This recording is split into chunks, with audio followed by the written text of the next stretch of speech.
الحمد لله نحمده ونستعينه ونستغفره ونؤمن به ونتوكل عليه ونعوذ بالله من شرور أنفسنا ومن سيئات أعمالنا من يهده الله فلا مضل له ومن يضلله فلا هادي له وأشهد أن لا إله إلا الله وأشهد أن محمدا عبده ورسوله أعوذ بالله من الشيطان الرجيم بسم الله الرحمن الرحيم يا أيها الناس اتقوا ربكم الذي خلقكم من نفس واحدة وخلق منها زوجها وبث منهما رجالا كثيرا ونساء واتقوا الله الذي تساءلون به والأرحام إن الله كان عليكم رقيبا يا أيها الذين آمنوا اتقوا الله حق تقاته ولا تموتن إلا وأنتم مسلمون يا أيها الذين آمنوا اتقوا الله وقولوا قولا سديدا يصلح لكم أعمالكم ويغفر لكم ذنوبكم ومن يطع الله ورسوله فقد فاز فوزا عظيما أما بعد فأعوذ بالله السميع العليم من الشيطان الرجيم بسم الله الرحمن الرحيم ومن يتوكل على الله فهو حسبه وعن ابن عباس رضي الله عنهما قال حسبنا الله ونعم الوكيل قالها إبراهيم عليه الصلاة والسلام حين ألقي في النار وقالها محمد صلى الله عليه وسلم حين قالوا أن الناس قد جمعوا لكم فاخشوهم فزادهم إيمانا وقالوا حسبنا الله ونعم الوكيل رواہ البخاری۔ برادران اسلام، میری ماں اور بہنوں، آج کا یہ تربیتی درس جس کا عنوان میں نے منتخب کیا وہ ہے اللہ پر توکل۔ انسان اس دنیا کے اندر پریشانیوں سے دوچار ہوتا ہے، مختلف قسموں کے مسائل اس کے ساتھ لگے ہوئے ہیں۔ ان تمام مسائل میں اس کے لیے اس کے دل کو اطمینان دلانے کے لیے سب سے اہم چیز ہے کہ وہ اس کا بھروسہ اللہ پر ہو، وہ اللہ رب العالمین کو کارساز سمجھے، اللہ ہی کو ہر چیز دینے والا، ہر کام کو انجام دینے والا سمجھے۔ ہم جانتے ہیں کہ قرآن نے خود کہا کہ دنیا کے اندر کوئی پتا بھی اللہ رب العالمین کے حکم کے بغیر حرکت نہیں کرتا۔ توکل کی اہمیت قرآن مجید نے بے شمار آیات میں بیان کی ہے۔ چنانچہ اللہ رب العالمین ارشاد فرماتا ہے وَشَاوِرْهُمْ فِي الْأَمْرِ فَإِذَا عَزَمْتَ فَتَوَكَّلَ اللَّهِ إِنَّ اللَّهَ يُحِبُّ الْمُتَوَكِّلِينَ۔ نبی کو مخاطب کر کے کہا گیا کہ آپ لوگوں سے مشورہ کیجئے اور مشورے میں جو بات طے ہو جائے اس پر پرعزم طریقے سے عمل پیرا ہو جائیے اور اللہ پر بھروسہ کیجئے، بے شک اللہ بھروسہ کرنے والوں کو پسند کرتا ہے۔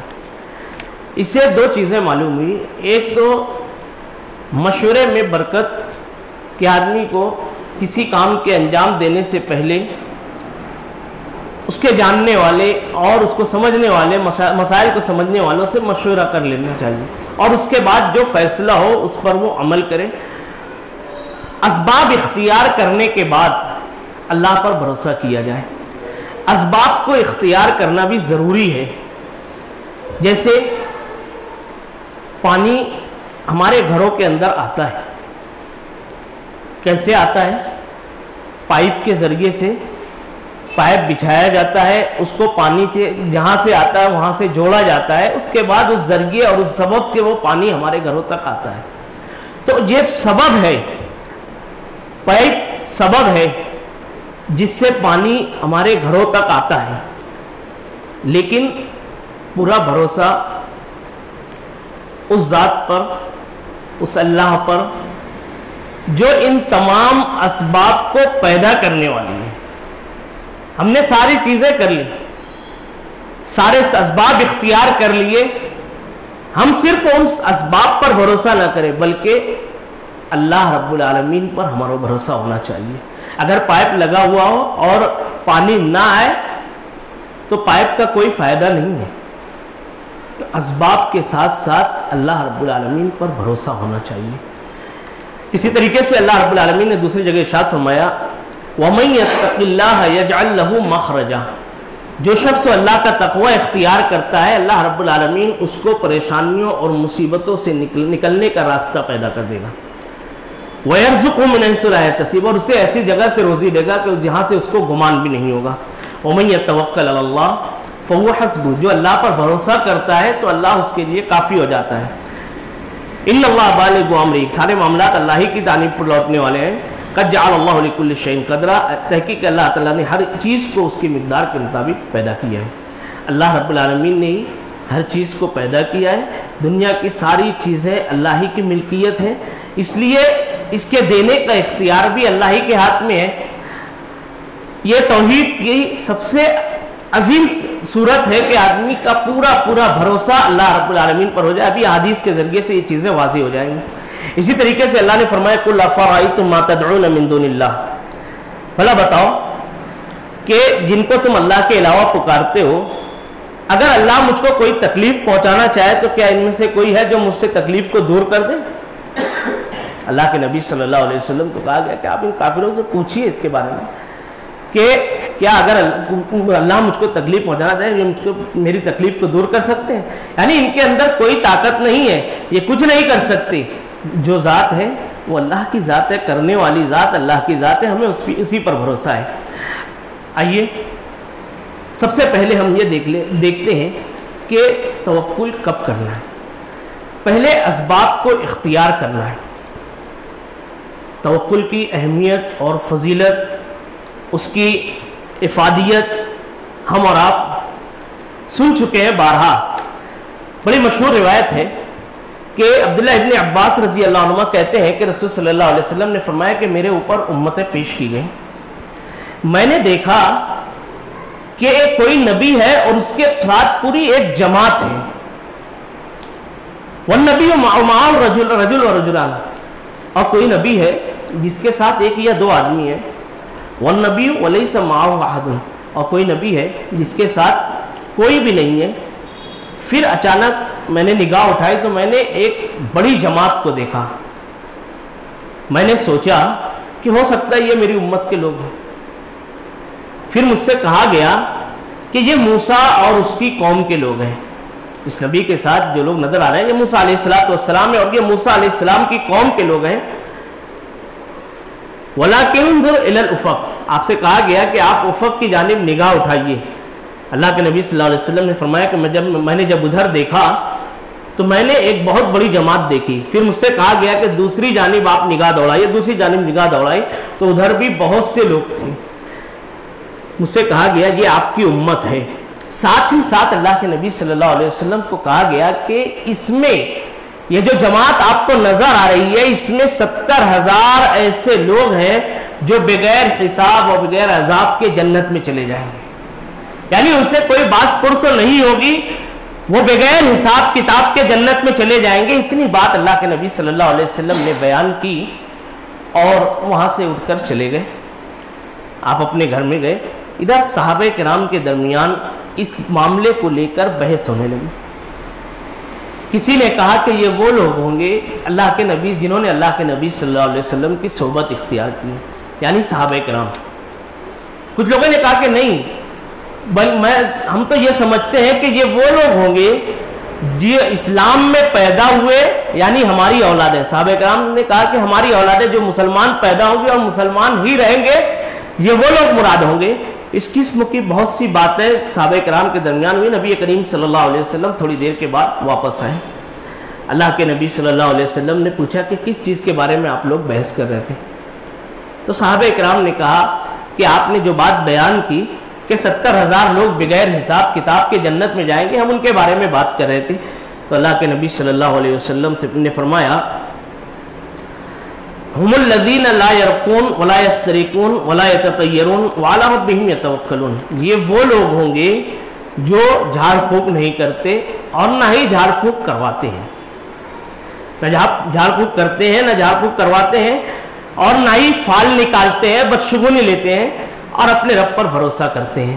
جھاڑ پھونک کرنا دعاؤں کے ذریعے مسنون دعاؤں کے ذریعے، قرآنی آیات کے ذریعے گرچہ جائز ہے، لیکن جو لوگ اللہ رب العالمین پر مکمل طور پر بھروسہ کرتے ہیں، اللہ کی آزمائش میں صبر کرتے ہیں، یہ نہیں کہ دوا علاج بھی نہیں کر رہے ہیں اور ساتھ ہی ساتھ واویلا اور اپنی تکلیف کا اظہار اور اللہ رب العالمین کے سامنے شکوہ اور شکایت کریں، ایسا نہیں، بلکہ اللہ پر بھروسہ کرتے ہوئے اس بیماری میں صبر کر رہے ہیں، اللہ کے لیے صبر کر رہے ہیں۔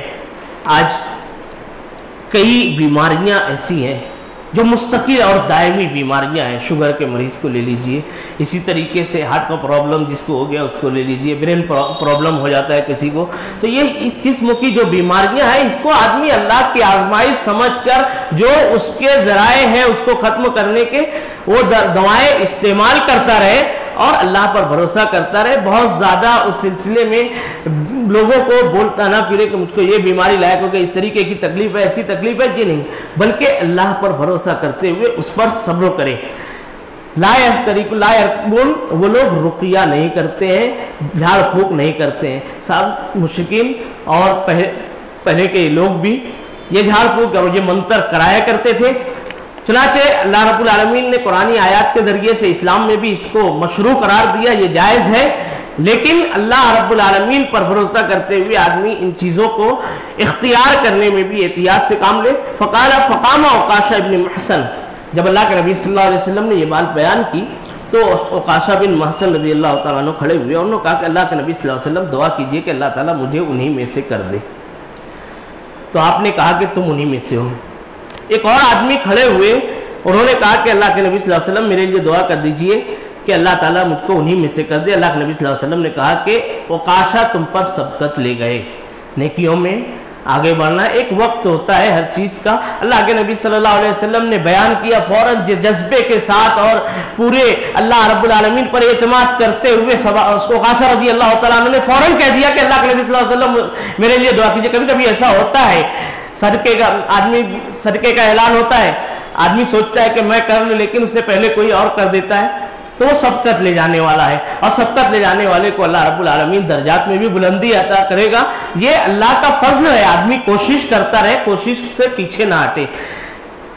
اللہ کے نبی صلی اللہ علیہ وسلم کے ایک مرتبہ غزوہ ذات رقہ سے واپس آ رہے تھے، بھروسہ کس طریقے سے اللہ رب العالمین پر صحابہ کرام کا، انبیاء کرام کا بھروسہ تھا، اس کی مثالیں بہت ہیں۔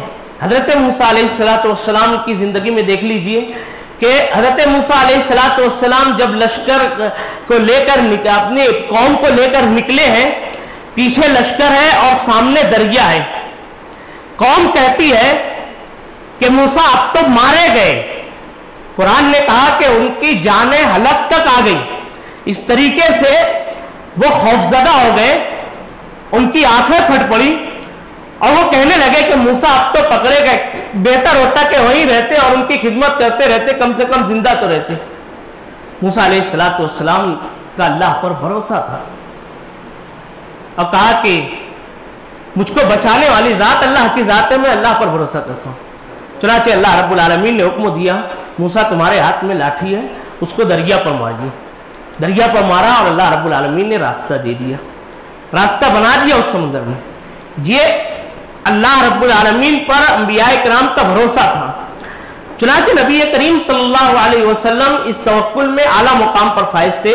ایک غزوہ ذات رقہ سے صحابہ کرام اور نبی کریم صلی اللہ علیہ وسلم واپس آ رہے تھے، دوپہر کا وقت تھا، گرمی زیادہ تھی، صحابہ کرام چل کر تھکے ہوئے تھے، نیند کا غلبہ ہو رہا تھا۔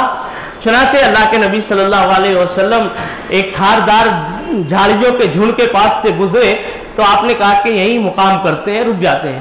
چنانچہ صحابہ کرام نے اپنے سامان اتارے، اپنے اونٹوں کو باندھا اور اس کے بعد سائے کی تلاش میں سب لوگ ادھر ادھر نکل گئے۔ اللہ کے نبی صلی اللہ علیہ وسلم بھی کیکر کے ایک درخت کے نیچے سائے میں آرام کرنے لگے۔ بڑا مشہور واقعہ ہے یہ، لیکن اس واقعے کو ہم سنتے ہیں اور بعض لوگ کہنے میں افسوس ہوتا ہے کہ بعض لوگ اس قسم کے واقعات پر ہنسی مذاق کر جاتے ہیں۔ میں نے بعض عالموں کو یہ کہتے ہوئے سنا، جب کسی عالم نے اس قسم کے یہ واقعات کو بیان کیا تو کہا انجمن والے واقعات بیان کر، استغفر اللہ۔ یعنی ہم جو علماء کرام ہیں، ہم اگر اللہ کے نبی صلی اللہ علیہ وسلم کے ان واقعات کو اس طریقے سے استہزاء کا ذریعہ بنائیں گے تو دوسرے لوگ جن کو ہم نصیحت کر رہے ہیں وہ کہاں سے احادیث کو، نبی کریم صلی اللہ علیہ وسلم کو وقت دیں گے؟ یہ ایک جملہ مترجہ کے طور پر یہ بات آئی کہ ہمارے معاشرے میں یہ چیزیں پائی جاتی ہیں، اس کو ختم ہونا چاہیے۔ اللہ کے نبی صلی اللہ علیہ وسلم اور صحابہ کرام آرام کے لیے لیٹ گئے، نبی کریم صلی اللہ علیہ وسلم پی کر کے ایک درختوں کے نیچے آرام کر رہے ہیں۔ میرے بھائیوں، میری ماں اور بہنوں، غور کیجئے، آج ہم بھی مسائل، مشکلات اور پریشانیوں میں گھرتے ہیں، بہت سے آزمائشیں ہمارے اوپر بھی آتی ہیں۔ کیا ہم اللہ پر توکل کرتے ہوئے اس سارے معاملے کو اللہ کی جانب پھیرتے ہیں؟ ہمارے لیے نبی انبیاء کرام کی زندگیوں میں اس قسم کے واقعات بہت ملتے ہیں۔ حضرت یعقوب علیہ السلام کو دیکھ لیجئے، جب یوسف کو ان سے جدا کر دیا گیا، رو رو کر برا حال ہے، یہاں تک کہ آپ کی آنکھیں بہہ پڑی، آخر انہوں نے کہا انما اشکو بثی وحزنی الی اللہ، میں لوگوں سے شکوہ شکایت نہیں کرتا، میں نے اپنا سارا معاملہ اللہ کے سپرد کر دیا ہے، مجھے اللہ کی ذات پر بھروسہ ہے، وحزنی الی اللہ، میرا سارا غم میں نے اللہ کی جانب کر دیا کہ اللہ رب العالمین اس کو نکالنا چاہے تو مجھ کو نکال دے گا، سارا بھروسہ اللہ پر۔ حضرت ابراہیم علیہ السلام کا واقعہ ابھی آگے آئے گا، یہاں پر اللہ کے نبی صلی اللہ علیہ وسلم اس درختوں کے نیچے آرام کر رہے ہیں، آپ کی آنکھ لگ گئی، آپ نے اپنی تلوار جو ہے وہ درخت سے لٹکا دی تھی، ایک کافر ادھر آ نکلا اور اس نے نبی کریم صلی اللہ علیہ وسلم کی تلوار سونت لی، آپ کے اوپر سوار ہو گیا اور اس نے کہا، آپ کو جگایا اور اللہ کے نبی صلی اللہ علیہ وسلم کی آنکھ کھل گئی، اس نے کہا کہ من یمنعک منی، اے محمد بتلاؤ تمہیں مجھ سے کون بچائے گا؟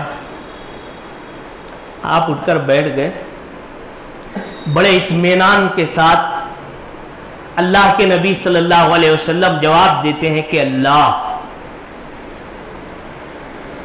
یہ جملہ جو ہے، اللہ کا یہ لفظ بڑی معنویت اپنے اندر لیے ہوئے ہیں۔ حقیقت میں جب بندہ اللہ کہتا ہے دل سے تو اللہ رب العالمین کی ذات، اس کی صفات، اس کے سارے اعمال جو اللہ رب العالمین کے لائق ہیں ان تمام پر وہ ایمان رکھتا ہے کہ اللہ رب العالمین ہی کارساز ہے، اللہ ہی دعاؤں کو سننے والا ہے، ایک ہی ذات ہے، ایک ہی ذات ہے، وہ اللہ کی ذات ہے جس پر آدمی بھروسہ کرتا ہے، جس پہ آدمی دعائیں کرتا ہے، جس سے آدمی مناجات کرتا ہے، جس سے آدمی استغاثہ کرتا ہے، جس سے آدمی مانگتا ہے، جس کو آدمی یہ سمجھتا ہے کہ میری مشکلات اور پریشانیوں کا دور کرنے والا وہی ہے۔ جب اللہ کے نبی صلی اللہ علیہ وسلم نے یہ جملہ کہا کہ مجھ کو اللہ بچائے گا، کافر اللہ پر ایمان نہیں رکھتا تھا، اس نے اللہ کو پہچانا ہی نہیں تھا۔ نبی کریم صلی اللہ علیہ وسلم کی زبان سے اتنے اعتماد کے ساتھ یہ لفظ جب نکلا، سوچئے کہ اگر کوئی تلوار لے کر آپ کے سر پر کھڑا ہوا اور کوئی آس پاس آپ کو بچانے والا بھی نہ ہو، اس وقت تو آپ کی کیا کیفیت ہوگی؟ نبی کریم صلی اللہ علیہ وسلم نے اس وقت بھی جو اعتماد اور اللہ رب العالمین پر توکل کا مظاہرہ کیا، یہ دیکھ کر وہ کافر تھر تھر کانپنے لگا، اس کے ہاتھ سے تلوار چھوٹ گئی اور پھر نبی کریم صلی اللہ علیہ وسلم نے اس تلوار کو اٹھایا اور کہا کہ پانسا پلٹ گیا، ابھی تم میرے سر پر سوار تھے، اب اللہ نے مجھ کو غلبہ دے دیا، بتلاؤ تم کو مجھ سے کون بچائے گا؟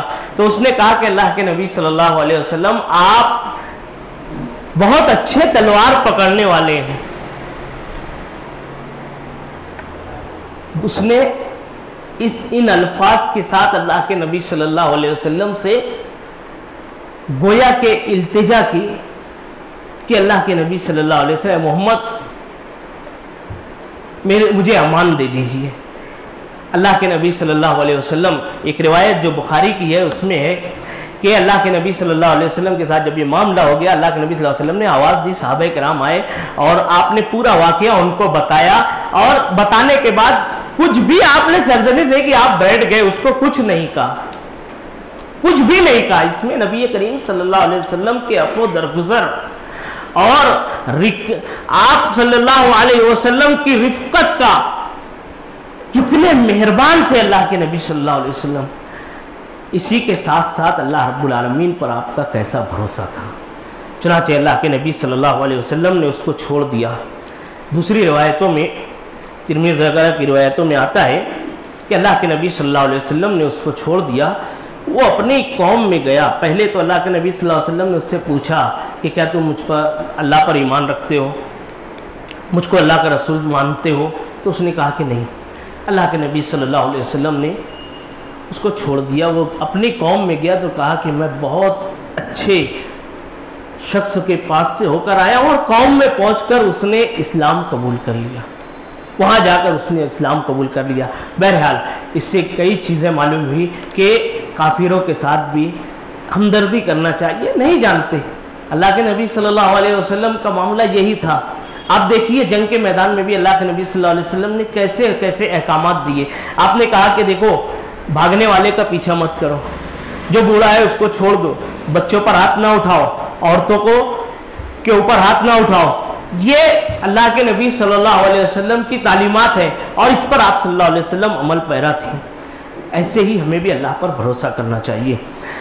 آئیے، اللہ کے نبی صلی اللہ علیہ وسلم کی زندگی میں ایک عظیم واقعہ پیش آیا، اور وہ اللہ کے نبی صلی اللہ علیہ وسلم کی ہجرت کا واقعہ ہے.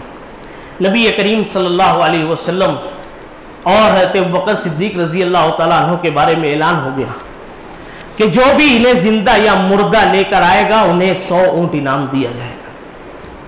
ذرا غور کیجئے کہ کس طریقے سے ان کفار کے دلوں کے اندر اللہ کے نبی صلی اللہ علیہ وسلم کے خلاف نفرت کا جذبہ تھا. دیت کس کو دی جاتی ہے؟ اگر کوئی قتل کر دیا جائے تو قاتل سے لے کر مقتول کو دیت دی جاتی ہے، مقتول کے ورثہ کو دیت دی جاتی ہے. یہاں معاملہ الٹا کر دیا گیا ہے کہ اگر تم ان کو قتل کر کے لاؤ گے تو قاتل کو اتنا انعام دیا جائے گا جتنا قاتل کو مقتول کی دیت کا انعام ہوتا ہے. مقتول کی دیت ہوتی ہے. کتنا نفرت، کیسی نفرت تھی. اب اس چیز کو سامنے رکھ کر اس معاملے کو یاد کیجئے کہ اللہ کے نبی صلی اللہ علیہ وسلم جب نکلے تو 3 دن تک اللہ کے نبی صلی اللہ علیہ وسلم غار ثور میں ٹھہرے رہے. مشرکین مکہ تلاش کرتے ہوئے غار کے دہانے تک پہنچ گئے. حضرت ابوبکر صدیق رضی اللہ تعالیٰ عنہ نگاہ اٹھاتے ہیں اور دیکھتے ہیں کہ کفار کے قدم نظر آ رہے ہیں. اللہ کے نبی صلی اللہ علیہ وسلم سے فرماتے ہیں، یا رسول اللہ، اگر ان میں سے کوئی اپنی نگاہ اپنے قدم کی جانب بھی کرے تو ہمیں دیکھ لے گا. نبی کریم صلی اللہ علیہ وسلم نے فرمایا، یا ابا بکر ما ظنک باثنین اللہ ثالثہما. اے ابو بکر، تمہارا ان 2 لوگوں کے بارے میں کیا خیال ہے جن کا تیسرا اللہ ہے؟ اللہ نے خود قرآن میں بھی بیان کر دیا کہ یاد کرو، اذ ہما فی الغار لا تحزن ان اللہ معنا، کہ دونوں جب غار میں تھے اور ایک ساتھی اپنے ساتھی سے کہہ رہا تھا کہ ڈرو نہیں، اللہ ہمارے ساتھ ہے. یہ اللہ پر بھروسہ تھا. اور پھر اللہ نے اس بھروسے اور اعتماد پر کیسے نبی صلی اللہ علیہ وسلم اور ابوبکر صدیق رضی اللہ تعالیٰ عنہ کی حفاظت کی کہ غار کے دہانے تک پہنچنے کے بعد بھی وہ لوگ نبی صلی اللہ علیہ وسلم اور ابو بکر کو نہیں دیکھ سکے. یہ اللہ پر توکل کا، اللہ پر اعتماد کا انعام ہوتا ہے.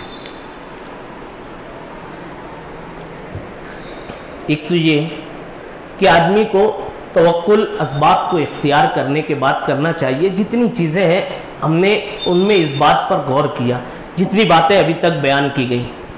اللہ کے نبی صلی اللہ علیہ وسلم نے جو جگہ دیکھی, جگہ ایسی جھاڑیوں والی دیکھی کہ دشمن نہ پہنچ سکے, لیکن پھر بھی دشمن وہاں پہنچ گیا, اور اس کے بعد پھر اللہ رب العالمین پر بھروسہ کرتے ہوئے اللہ کے نبی صلی اللہ علیہ وسلم نے کس طریقے سے اس کا مقابلہ کیا. یعنی اللہ پر بھروسہ کیا جائے, اسباب کو اختیار کیا جائے, اس کے باوجود ہمارے اوپر کوئی پریشانی اور مصیبت لاحق ہوتی ہے تو اس پر صبر کے ساتھ اللہ رب العالمین کی خوشنودی کے لیے اللہ سے ثواب کی امید رکھتے ہوئے کہ ان اللہ مع الصابرین, بے شک اللہ صبر کرنے والوں کے ساتھ ہے. اسی طریقے سے ہجرت کے واقعے میں بھی اللہ کے نبی صلی اللہ علیہ وسلم نے کتنے اسباب کو اختیار کیا تھا کہ عامر بن فہیرہ اور عبداللہ ابن ابی بکر رضی اللہ تعالیٰ عنہ روزانہ بکریوں کو لے کر وہ آتے, عامر بن فہیرہ اور ساتھ میں ابو بکر عبداللہ ابن ابی بکر رضی اللہ تعالیٰ عنہ دودھ کا پیالہ لے کر جاتے اور پھر واپس ایسے آتے کہ بکریوں کے چلنے سے ان کے پیر کے نشانات مٹ جائیں. یہ سارے اسباب اللہ کے نبی صلی اللہ علیہ وسلم نے اختیار کیے. تو اسباب کو اختیار کرنا یہ توکل کے منافی نہیں ہے. آئیے اللہ کے نبی صلی اللہ علیہ وسلم کی بہت سی احادیث ہیں. ایک بڑی عظیم اس سلسلے میں جو حدیث ہے وہ اللہ کے نبی صلی اللہ علیہ وسلم نے پرندوں کی مثال دی ہے. دو حدیثیں اس سلسلے میں ہیں. ایک ابو ہریرہ رضی اللہ تعالیٰ عنہ سے روایت ہے جو مسلم کی روایت ہے. کہتے ابو ہریرہ رضی اللہ تعالیٰ عنہ کہتے ہیں کہ نبی صلی اللہ علیہ وسلم نے فرمایا يدخل الجنة اقوام افئدتهم مثل افئدة الطير. ابو ہریرہ رضی اللہ تعالیٰ عنہ کہتے ہیں کہ رسول صلی اللہ علیہ وسلم نے فرمایا کہ اللہ تعالیٰ جنت میں ایسے لوگوں کو داخل کرے گا جن کے دل پرندوں کی طرح پاک و صاف ہوں. پرندوں کے دل کیسے ہیں؟ ان میں اللہ پر توکل کتنا ہے؟ کبھی کسی پرندے کو دیکھا ہے کہ اس نے اپنے گھونسلے کے اندر کئی بوریاں اناج اکٹھا کیا؟ نہیں دیکھا. یہی مثال ہے کہ پرندے اللہ پر بھروسہ کرتے ہیں, اللہ رب العالمین ان کا انتظام کرتے ہیں. پرندوں کی مثال دے کر سارے جانوروں کو دیکھ لیجئے, ان کے لیے اللہ رب العالمین نے جو چیز میسر کی ہے, پالتو جانور ہیں ان کے لیے اللہ نے انسانوں کے پاس ان کا انتظام کر دیا, ان کو کچھ نہیں. اسی طریقے سے پرندے اپنے گھونسلوں میں رہتے ہیں, رات کو پیٹ بھر آتے ہیں, صبح خالی پیٹ نکلتے ہیں, رات کو پھر پیٹ بھر کھاتے ہیں. دوسری حدیث میں اللہ کے نبی صلی اللہ علیہ وسلم نے اسی چیز کو واضح کیا ہے. حضرت عمر رضی اللہ تعالیٰ عنہ سے روایت ہے, انہوں نے کہا کہ میں نے رسول صلی اللہ علیہ وسلم سے سنا, وہ کہتے ہیں لو انکم تتوکلون علی اللہ حق توکلہ لرزقکم کما یرزق الطیر. میں نے رسول صلی اللہ علیہ وسلم کو کہتے ہوئے سنا کہ اگر تم اللہ پر ایسے بھروسہ کرو جیسے اللہ پر بھروسہ کرنے کا حق ہے تو اللہ تعالیٰ تم کو بھی ایسے ہی روزی دے گا جیسے پرندوں کو روزی دیتا ہے. تغدو خماسا وتروح بطانا, کہ صبح کو وہ خالی پیٹ اپنے گھونسلوں سے نکلتے ہیں, پیٹ ان کے پچکے ہوئے ہوتے ہیں, خالی پیٹ وہ اپنے گھونسلوں سے نکلتے ہیں, لیکن رات کو شام کو بھر پیٹ واپس آتے ہیں. یہ حدیث ہم نے سن لی. اب ذرا اس حدیث پر غور کیجئے کہ اس کا معنی کیا ہے. محدثین نے اس کا معنی بیان کیا قیل معناہم متوکلون. ایک معنی تو یہ ہے کہ وہ اللہ پر بھروسہ کرتے ہیں, اور دوسرا یہ کہ ان کے دل رقیق اور نرم ہوتے ہیں. پرندوں کے دل انتہائی رقیق اور نرم ہوتے ہیں, ان کے اندر شفقت کا جذبہ زیادہ ہوتا ہے. آپ دیکھ لیجیے پرندہ اپنے بچوں سے کتنی محبت کرتا ہے, یہ چیز بھی ہے. ساتھ ہی ساتھ ان کے اندر اللہ پر توکل کی مثال اللہ کے نبی صلی اللہ علیہ وسلم نے دی ہے. اب یہاں پر اس حدیث کو لے کر کچھ لوگوں نے اس کے ذریعے سے شریعت کے پورے مخالف راستے پر نکل پڑے. حدیث کو صحیح طریقے سے نہ سمجھنے کی وجہ سے یا اپنے بنائے ہوئے خود ساختہ قوانین کی وجہ سے وہ دوسرے راستے پر نکل گئے اور انہوں نے اسباب کو اختیار کرنا ہی چھوڑ دیا, جبکہ اسی حدیث کے اندر اس چیز کا جواب ہے. پرندے کبھی اپنے گھونسلے کے اندر بیٹھے انتظار نہیں کرتے کہ ہم کو یہاں پر رزق مل جائے گا، وہ نکلتے ہیں، اپنے آپ کو تھکاتے ہیں، اپنے پروں کو استعمال کرتے ہیں، اپنے پورے جسم کا استعمال کرتے ہیں، محنت اور مشقت کرتے ہیں دانے کی تلاش کرنے کے لیے۔ پھر جب دانا جہاں ملتا ہے احتیاط کے ساتھ اس دانے کو چگتے ہیں۔ کتنا خوف ہوتا ہے انہیں، پرندہ دانا چگ رہا ہے، انسان وہاں سے گزرا، ہو سکتا ہے انسان اس کو تکلیف پہنچا دے، وہ پر سے اڑ جاتا ہے، پھر دوبارہ وہاں آ کر بیٹھتا ہے، پھر کچھ دوسری چیز اس کو جو نقصان پہنچانے والی آتی ہے اس کے پھر وہ اڑ جاتا ہے۔ تو اس طریقے سے پرندہ تکلیف کو برداشت کرتا ہے اسباب کو اختیار کرنے کے ساتھ ساتھ۔ تو روزی اللہ رب العالمین نے اسباب کے ساتھ رکھی ہے۔ آدمی بیٹھ جائے اور یہ کہے کہ اللہ تعالیٰ مجھ کو روزی دے گا، جیسے بہت سے لوگ مختلف قسم کے قصے کہانیاں بیان کر کے لوگوں کو دین کے راستے میں نکلنے کے لیے کہتے رہتے ہیں، جبکہ اللہ کے نبی صلی اللہ علیہ وسلم خود 40 سال تک اللہ کے نبی صلی اللہ علیہ وسلم نے کسی سے نہیں کہا کہ نماز پڑھو، اللہ کو ایک مانو، روزہ رکھو، یہ نہیں کہا۔ کب کہا؟ جب اللہ کے نبی صلی اللہ علیہ وسلم کے پاس وحی آئی، آپ کے پاس علم آیا۔ اللہ کے نبی کے بارے میں اللہ نے قرآن میں خود کہا کہ قُلْ هَٰذِهِ سَبِيلِي أَدْعُو إِلَى اللَّهِ عَلَىٰ بَصِيرَةٍ أَنَا وَمَنِ اتَّبَعَنِي۔ اے نبی آپ کہیے کہ یہ میرا راستہ ہے، میں اس راستے کی جانب تم کو بلاتا ہوں تو بصیرت کی بنیاد پر، علم کی بنیاد پر بلاتا ہوں۔ بغیر علم کے تبلیغ 6 معنی دار، بغیر علم کے تبلیغ کوئی معنی نہیں رکھتی ہے۔ چنانچہ اللہ کے نبی صلی اللہ علیہ وسلم کے پاس جب علم آیا اس کے بعد آپ نے خیر اس کے لیے لوگوں نے قصے کہانیاں بیان کیے۔ ایک آدمی بیان کر رہا تھا، اس نے کہا، اس سے پوچھا گیا کہ بھائی آپ لوگ ہمیشہ چھوڑ کر چلے جاتے ہیں جبکہ آپ پر یہ چیز فرض بھی نہیں ہے، 2 مہینہ آپ نہیں رہتے ہیں، 3 مہینہ آپ نہیں رہتے، تو گھر کا خرچ کیسے چلتا ہے؟ تو اس نے قصہ بیان کیا کہ ایک جنگل میں ایک لومڑی تھی، بہت بھوکی پیاسی جنگل میں کھانا تلاش کر رہی تھی اور اس کو کھانا نہیں ملا، وہ ایک درخت کے نیچے آ کے بیٹھ گئی۔ ایک شیر شکار کر کے لایا اسی درختوں کے پاس اور وہاں اس میں سے کچھ کھایا اور باقی چھوڑ کر چلا گیا۔ اللہ تعالیٰ نے اس کو روزی دی نا۔ حقیقت میں ایسا آدمی ایک آنکھ کا اندھا ہے، اس کو لومڑی کی بے بسی تو نظر آ رہی ہے، شیر کا وقار نظر نہیں آ رہا ہے کہ شیر نے اپنے لیے بھی انتظام کیا، دوسروں کے لیے بھی انتظام کیا۔ تو جو تمہاری ذمہ داری ہے تم اس کو ادا کرو، اللہ رب العالمین اس کے بارے میں تم سے پوچھے گا، اور جس ذمہ داری کا مکلف اللہ نے جس کو بنایا ہے اس سے اس کی ذمہ داری کے بارے میں پوچھا جائے گا۔ جس کو اللہ نے علم دیا ہے وہ تبلیغ سے انحراف کرتا ہے تو اللہ رب العالمین اس سے باز پرس کرے گا۔ اگر اللہ نے آپ کو اس لائق نہیں بنایا ہے تو آپ جتنا آپ کو علم ہے اس کی تبلیغ کرتے رہیے، اور جو فرض تمہارے اوپر ہے اپنے گھر والوں کے اخراجات اس کی ذمہ داری کو آپ پورا کرتے رہیے۔ اللہ کے نبی صلی اللہ علیہ وسلم نے اس میں یہ فرمایا کہ لو انکم تتوکلون، تم اللہ پر اس طریقے سے آدمی سارے اسباب کو اختیار کرے، روزی کے لیے تب و دو کرے، اب جتنی ملے بقدر کفاف اسے روزی مل جاتی ہے، اللہ پر بھروسہ کرتے ہوئے اس کو استعمال کرے، اللہ اس میں برکت دے گا۔ حلال طریقے کو، حلال روزی کے راستے کو اختیار کرے اور اس میں اللہ رب العالمین سے دعائیں مانگتا رہے، اللہ سے مانگتا رہے، یقیناً اللہ رب العالمین اس میں برکت دے گا۔ تو تمام اعتماد جو ہے اسباب ظاہری پر بھی نہ ہو، اور اسی طریقے سے سب کچھ چھوڑ چھاڑ کے ایک طرف بیٹھ کر صرف عبادت میں لگا رہے اور سوچے کہ اللہ رب العالمین روزی دے گا، یہ معاملہ بھی نہیں ہونا چاہیے۔ اللہ رب العالمین نے اسی کا حکم دیا ہے کہ ہم اللہ کے راستے میں کوشش کرتے رہے، والذین جاہدوا فینا لنہدینہم سبلنا، جو کوشش کرتے ہیں اللہ تعالیٰ اس کے لیے راستے کو آسان کر دیتا ہے۔ اس دنیا کو اللہ رب العالمین نے بنایا ہے اور اس میں اسباب کو اختیار کرنے کے لیے اسباب کو پیدا کیا ہے، انسان کو اس کی ضروریات کے ساتھ ان اسباب کو جوڑ دیا ہے، لہٰذا انسان کو اسی طریقے سے اس دنیا کے اندر زندگی گزارنا چاہیے۔ بہرحال تو اس میں یہ باتیں تھیں کہ اسباب جو ہے اختیار کر کے آدمی اللہ پر پورا بھروسہ کرتا رہے۔ اسی طریقے سے کئی احادیث اللہ کے نبی صلی اللہ علیہ وسلم کی بیان کی گئی جس میں اللہ کے نبی صلی اللہ علیہ وسلم نے کا اللہ پر بھروسہ بتایا گیا۔ اب آئیے، میں نے ابراہیم علیہ السلام کے واقعے کی جانب تذکرہ کیا جو ابھی گزرا۔ ہم پوری ابراہیم علیہ السلام کی زندگی کو جب دیکھتے ہیں تو پورا اللہ رب العالمین پر مکمل بھروسے کے ساتھ ابراہیم علیہ السلام نے اپنی زندگی گزار دی ہے۔ گھر بار چھوڑ دیا،